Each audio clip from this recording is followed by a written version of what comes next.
সকলকে শুভেচ্ছা এবং অভিনন্দন। আমি লুৎফর রহমান রয়েছে আপনাদের সাথে। চলে এলাম আরেকটি আলোচনা নিয়ে। আপনার জীবন কি আশীর্বাদময় নয়? খেয়াল করলে দেখা যাবে আমাদের জীবনটা আসলেও আশীর্বাদে পরিপূর্ণ। কিভাবে তা আরেকবার স্মরণ করার জন্য দেখতে থাকুন ভিডিওটি। প্রথমেই আমি বেঁচে রয়েছি। আমি যে বেঁচে রয়েছি এটাই কি আশীর্বাদময় নয়? প্রতিদিন কত কত মানুষ পৃথিবী থেকে বিদায় নিচ্ছে, আর আমি সেখানে এখনো বহাল তবিয়তে বেঁচে আছি, শ্বাস প্রশ্বাস নিচ্ছি, দিব্যি ঘুরে ফিরে বেড়াচ্ছি। ভেবে দেখুন তো এটা কত বড় আশীর্বাদ। শুধুমাত্র বেঁচে যে আছি এটার জন্যই তো লাখো কোটি সন্তুষ্টি প্রকাশ করা যায়, তাই নয় কি? বেঁচে যে আছি এই জন্যই তো এই সুন্দর পৃথিবীটাকে প্রাণ ভরে উপভোগ করতে পারছি, প্রকৃতির সৌন্দর্য উপভোগ করতে পারছি, বাবা মা সন্তানের হাসি মুখ দেখতে পারছি, আল্লাহর নিয়ামত ভোগ করতে পারছি, আত্মীয় স্বজনের কণ্ঠ শুনতে পারছি, সর্বোপরি জীবনকে উপভোগ করতে পারছি। এর সবই তো আমার জন্য বড় ধরনের আশীর্বাদ, যার কোনো তুলনাই হয় না। আমি সুস্থ রয়েছি। আমি যে সুস্থ রয়েছি ভেবে দেখুন তো এটা আমার জন্য কত বড় আশীর্বাদ। চোখের সামনে কত কত মানুষ রয়েছে যারা অসুস্থ হয়ে কষ্ট দিনাতিপাত করছে।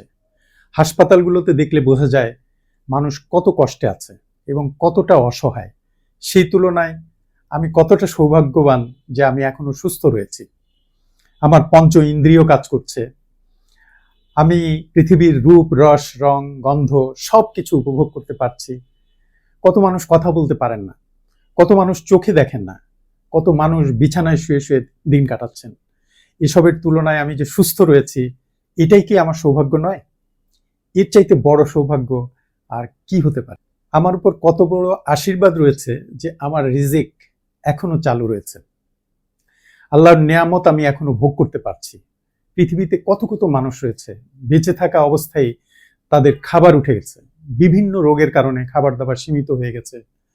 আবার অনেকে আছেন সুস্থ থাকার পরও কোনো কিছু খেতে পারছেন না।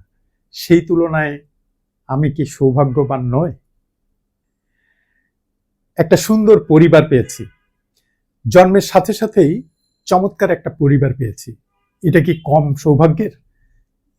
যে বাবা মার কোলে জন্ম হয়েছে, জন্মসূত্রে যে আত্মীয় স্বজন পেয়েছি, তাদের স্নেহ, মমতা, ভালোবাসা পেয়েছি, এর সবই কিন্তু আমার জন্য আশীর্বাদ।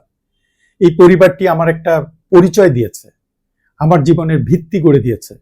তা না হলে কতটা অসহায়ত্বের মধ্য দিয়ে আমাকে পাড়ি দিতে হতো। পৃথিবীতে এমন অনেক ভাগ্যহীন মানুষ রয়েছে যারা একটা পরিবার পায়নি।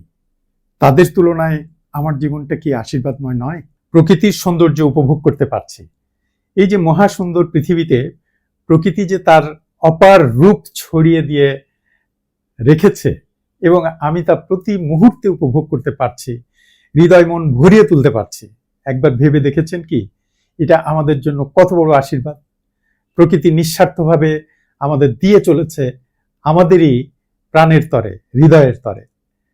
আমরা দুহাত ভরে শুধু নিচ্ছি আর নিচ্ছি। এটা কি আমাদের জন্য সৌভাগ্য নয়? এই সব কিছু বিবেচনায় আমাদের জীবনটা পুরোটাই কিন্তু আশীর্বাদময়, সৌভাগ্যে পরিপূর্ণ। এসবের জন্য সন্তুষ্টি প্রকাশ করতে পারলে জীবন অনেক সুন্দর হয়ে উঠতে পারে। আপনি কি বলেন? আজ তাহলে এই পর্যন্তই। ভালো থাকুন, সুস্থ থাকুন।